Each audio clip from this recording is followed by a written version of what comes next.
Sinungaling si tatay. Tay, kain ka na po. Sige lang anak, kumain na si tatay, ubusin mo yan. Tay, bakit hindi ka pa po natutulog? Hindi pa inaantok si tatay nak eh. Sige, matulog ka na ulit. Tay, magkakaroon po kami ng field trip. Gusto ko pong sumali. Ganun ba nak? Sige, maghahanap si tatay ng pera. Tay, ito po tubig oh. Hindi nak, sa'yo na yan. Mahaba pa ang lalakarin natin, baka mauhaw ka.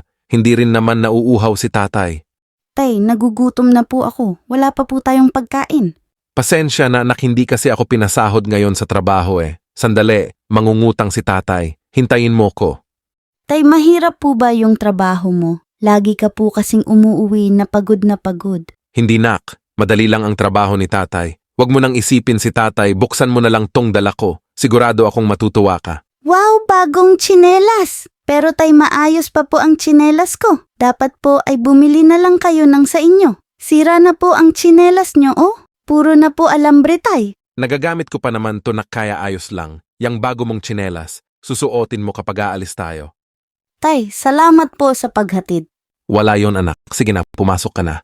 Naglakad ang bata papasok sa school pero huminto rin agad ito at nilingon ang kanyang tatay. Tumatakbo si tatay palayo na parang nagmamadali. Tiningnan ng bata kung nakatingin ba ang guard ng school pero may kausap ito. Agad itong tumakbo palabas at hinabol si tatay. Huminto si tatay sa isang construction site. Nakita ng anak ang kanyang tatay na siyang humihingi ng tawad sa isang lalaking may helmet sa ulo na galit na nakatingin sa kanya. Matapos nun ay tumakbo na si tatay paloob at paglabas niya ay nakalong sleeve, may gloves at helmet na siyang suot. Nakatago lang ang bata habang pinapanood ang kanyang tatay na magbuhat at maghakot ng mga mabibigat na bagay. Minsan ay sinisigawan siya ng kaparehong lalaki kanina kapag bumabagal si tatay. Nakikita ng bata sa mukha ng kanyang tatay ang pagod pero pinipilit niya pa ring magtrabaho.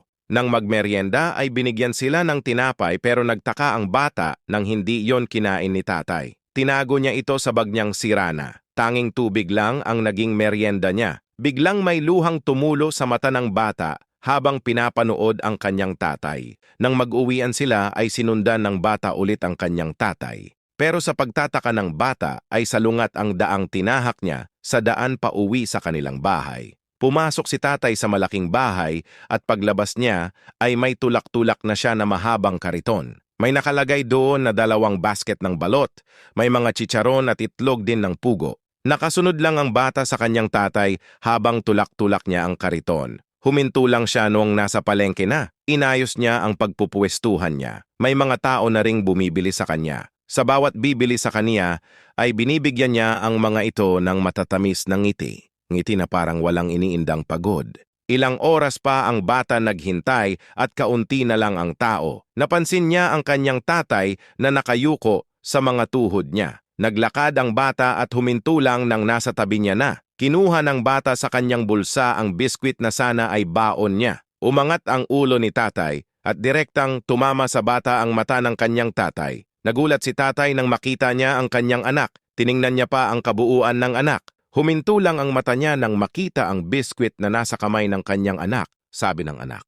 Tay, alam ko pong gutom ka na. Pigil ang luhang sa pagkasabi ng bata. Hindi ako gutom anak. At anong ginagawa mo dito? Tanong ng tatay sa kanyang anak. Tay, huwag ka pong magsinungaling. Sinundan kita tay mula pa kanina. Ang sabi mo, madali lang ang trabaho mo. Madali lang naman to anak eh. Kayang-kaya to ni tatay lalo na't para sa'yo. Pero tay, pagod ka na. Oo anak, napapagod ako pero kapag maiisip kong para sa'yo tong ginagawa ko, nawawala ang pagod ko. Tay, sorry po. Wala ka dapat ihingi ng tawad anak. Anak kita, responsibilidad kong bigyan ka ng magandang buhay. Ang tanging hiling ko lang anak ay mag-aral ka ng mabuti. Opo tay, sorry po kung hindi ako pumasok ngayon. Hayaan mo na yon basta huwag mo nang uulitin. Ngumiti ang bata at niyakap ang kanyang tatay. Sa bawat. Hindi ako nauuhaw anak ay ang katotohanang. Nauuhaw ako anak pero handang tiisin ni tatay para sa'yo. Sa bawat. Hindi ako nagugutom anak. Busog si tatay ay ang katotohanang. Nagugutom na si tatay anak pero alam kong mas kailangan mo yan. Sa bawat. Hindi nilalamig si tatay anak ay ang katotohanang. Nilalamig na si tatay anak pero mas kailangan yan ng maliit mong katawan. Sa bawat. Hindi pa ako inaantok anak ay ang katotohanang. Hindi ako makatulog anak Iniisip ko kasi kung paano mababayaran ang mga bayarin natin. Sa bawat, hindi ako pagod anak. Kayang-kaya to ni tatay. Ay ang katotohanan. Pagod na ako anak, pero para sa'yo kakayanin ni tatay. Kahit ilang trabaho pa ang pasukan ko anak, handa kong pasukan, mabigyan ka lang ng magandang buhay. Nagsinungaling si tatay. Nagsinungaling siya sa totoong nararamdaman niya para lang bigyan ng kanyang anak ng magandang buhay. Pahalagahan at mahalin ang bawat ama. Hindi nyo man makita ang mga ginagawa nila o pakiramdam nyo man na sa kanila kayo'y walang halaga. Nagkakamali ka. Tandaan mo, isang malaking sinungaling ang mga ama. Kaya nilang itago ang hirap at pagod nila. Hirap at pagod na nararamdaman nila, mabigyan ka lang ng maayos na buhay. Kung nagagalit kayo dahil pakiramdam nyo wala lang kayo sa kanila, na hindi niya kayo mahal, na puro lang mali nyo ang napapansin, nagkakamali ka ulit.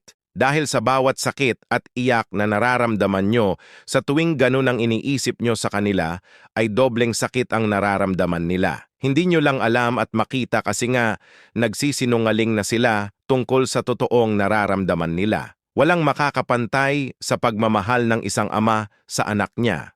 Nagustuhan mo ba ang kwento ko? Kung yes, mag-follow ka na sa Noe Fact Stories. Maraming salamat.